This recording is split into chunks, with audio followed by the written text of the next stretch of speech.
ಇದು ಆಕ್ಚುಲಿ ಕನ್ನಡ ಇಂಡಸ್ಟ್ರಿಗೆ ಬೇಕಾಗಿದ್ದು. ಕ್ರಂಚ್, ಬಿಲ್ಡಪ್, ಕಾಂಟ್ರವರ್ಸಿ ಬರೀ ಇದ್ರ ಮೇಲೆ ವರ್ಕ್ ಮಾಡಿ ಮಾಡಿ ಮಾಡಿ ಕುಯ್ದು ಬಿಟ್ಟಿದ್ರು ಎಲ್ರಿಗೂ. ದಿ ಶೋ ಮ್ಯಾನ್ ಪ್ರೇಮ್ ನಾನ್ ಇವಾಗ ಹೊಸ ಟ್ರೈ ಮಾಡ್ತೀನಿ ಅಂತ ಕೆಡಿ ದಿ ಡೆವಿಲ್ ಅನ್ನೋ ಒಂದು ಸಿನಿಮಾನ ಮಾಡಿ ಆಡಿಯನ್ಸ್ ನೆಲ್ಲ ಸೈಕ್ ಮಾಡ್ಬಿಟ್ಟಿದ್ದಾರೆ. ಈ ಸಿನಿಮಾದ ಟ್ರೈಲರ್ ರಿಲೀಸ್ ಆಗಿ ಡಿಲೀಟ್ ಆಗೋವರೆಗೂ ಯಾವ ಲೆವೆಲ್ ಅಲ್ಲಿ ನೆಗೆಟಿವ್ ಕಮೆಂಟ್ಸ್ ಗಳು ಯಾವ ರೀತಿ ಸ್ಪ್ರೆಡ್ ಆಗಿತ್ತು ಅನ್ನೋದು ನಿಮ್ಗೂ ಗೊತ್ತು. ಅಷ್ಟೇ ಯಾಕೆ ನಾನೇ ನೆಗೆಟಿವ್ ಆಗೆಲ್ಲ ಹೇಳ್ಬಿಟ್ಟಿದೀನಿ.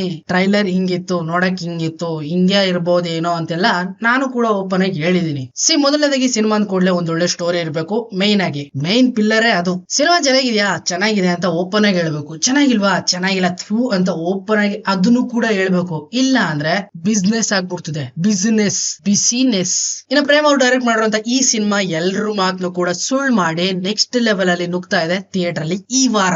ಇವತ್ತು ನಿಜವಾಗ್ಲೂ ಅನ್ಕೊಂಡಿರ್ಲಿಲ್ಲ ಈ ಸಿನಿಮಾದ ಸ್ಟೋರಿ ಈ ರೀತಿ ನಿಮ್ಮನ್ನೆಲ್ಲ ಎಂಟರ್ಟೈನ್ ಮಾಡುತ್ತೆ ಅಂತ. ಕೆಡಿ ಕಾಳಿದಾಸ್ ಕಾಳಿ ಇಲ್ಲಿ ಧ್ರುವ ಸರ್ಜಾ ಕಾಳಿ ಅನ್ನೋ ಕ್ಯಾರೆಕ್ಟರ್ ಅಲ್ಲಿ ಕಾಣಿಸ್ಕೋತಾರೆ. ಸೀಮೆಣ್ಣೆ ಮಾರ್ಕೊಂಡು ಮಿಡಲ್ ಕ್ಲಾಸ್ ಫ್ಯಾಮಿಲಿ ಮಿಡ್ಲ್ ಆಗಿರುವಂತ ಕಾಳಿ. ಇವನ್ ಸೇರಾದ್ರೆ ಇನ್ನೊಬ್ಳು ಇದ್ದಾಳೆ ಸವಾ ಸೇರ ಅನ್ನೋದಕ್ಕೆ ಮಚ್ ಲಕ್ಷ್ಮಿ ಅಂತ. ಇವಳೇನೆ ಈ ಸಿನಿಮಾದ ಮೇನ್ ಹೀರೋಯಿನ್. ಇನ್ನ ಇವನ್ ಲೈಫ್ ಅಲ್ಲಿ ಬಂದ್ಮೇಲೆ ತುಂಬಾನೇ ಚೇಂಜ್ ಗಳಾಗೋಯ್ತವೆ. ಇವನನ್ನ ಎಕ್ಸ್ಟ್ರೀಮ್ ಲೆವೆಲ್ ತಗೊಂಡೋಗಿ ನಿಲ್ಸ್ಬಿಡ್ತದೆ ಆಸ್ ಇಟ್ ಈಸ್ ಕೆಡಿ, ದೊಡ್ಡ ಕೆಡಿ ಲೆವೆಲ್ ಗೆ. ಹಾಗಿದ್ರೆ ಸಂಜು ಬಾಬಾ ಇಲ್ಲಿ ದಾಕ್ದೇವ್ ಸ್ಟೋರಿ ಯಾವ ರೀತಿ ಹೋಗಿ ಕನೆಕ್ಟ್ ಆಗುತ್ತೆ, ಅಣ್ಣಯ್ಯಪ್ಪ ಯಾರೋ ಅವ್ನ ಸ್ಟೋರಿ ಯಾವ ರೀತಿ ಬಂದು ಈ ಸ್ಟೋರಿ ಒಳಗಡೆ ಕನೆಕ್ಟ್ ಆಗುತ್ತೆ. ಇನ್ನ ಇಲ್ಲಿ ಧರ್ಮ ಅನ್ನೋ ಒಂದು ಕ್ಯಾರೆಕ್ಟರ್ ಕೂಡ ಆಗಿದೆ, ಅದು ಬಂದು ಯಾವ ರೀತಿ ಇವ್ರ ಜೊತೆ ಕನೆಕ್ಟ್ ಆಗುತ್ತೆ.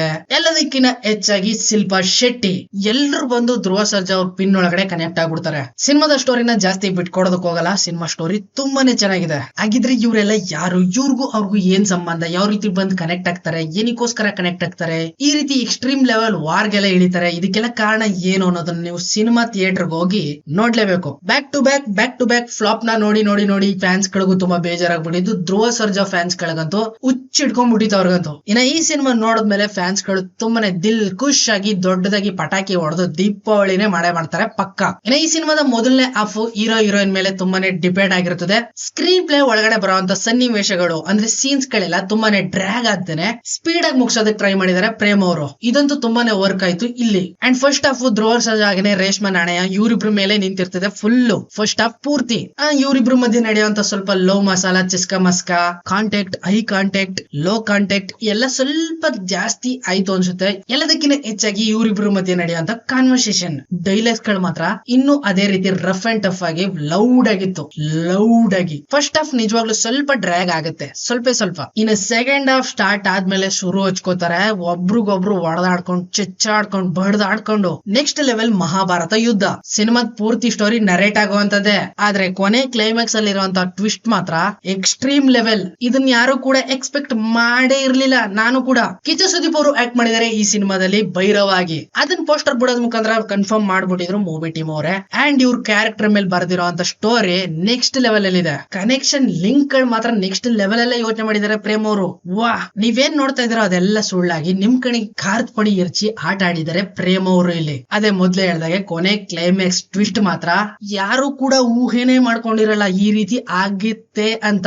ಅಂಡ್ ಎಲ್ಲದಕ್ಕಿಂತ ಹೆಚ್ಚಾಗಿ ಹೇಳ್ಬೇಕು ಅಂದ್ರೆ ಇದು ಜಸ್ಟ್ ಬಿಗಿನಿಂಗ್ ಅಷ್ಟೇನೆ. ಪಾರ್ಟ್ 2 ಕೂಡ ಬರೋದ್ ಬಾಕಿ ಇದೆ. ಹೌದು, ಕೆಡಿ 2 ಕೂಡ ಬರುತ್ತೆ. ಇದು ಜಸ್ಟ್ ಅರ್ಧ ಭಾಗ ಅಷ್ಟೇನೆ. ಪಾರ್ಟ್ 2 ನೋಡೋದಕ್ಕೆ ತುಂಬಾನೇ ಎಕ್ಸೈಟ್ ಆಗಿದ್ದೀನಿ ನಾನಂತೂ personally. And finally Dhruva Sarja ಅವರ ಒಂದೊಳ್ಳೆ ಕಂಬ್ಯಾಕ್ ಆಯ್ತು ಈ ಸಿನಿಮಾದ ಮುಖಾಂತರ. ಇದೇ ರೀತಿ ಒಳ್ಳೊಳ್ಳೆ ಸ್ಟೋರಿ ಮೇಲೆ ವರ್ಕ್ ಮಾಡಿದ್ರೆ ಇನ್ನು ತುಂಬಾನೇ ಚೆನ್ನಾಗಿರುತ್ತೆ ಧ್ರುವ ಸರ್ಜಾ ಫ್ಯಾನ್ಸ್ ಹಾಗೇನೆ ಕನ್ನಡ ಇಂಡಸ್ಟ್ರಿಗೂ ಕೂಡ. ಸಿಗ್ತೇನೆ ಮುಂದಿನ ವಿಡಿಯೋದಲ್ಲಿ. ಎಲ್ಲರಿಗೂ ಇದ್ದಾರೆ, ಕೀಪ್ ವಾಚಿಂಗ್, ಬೈ ಬಾಯ್.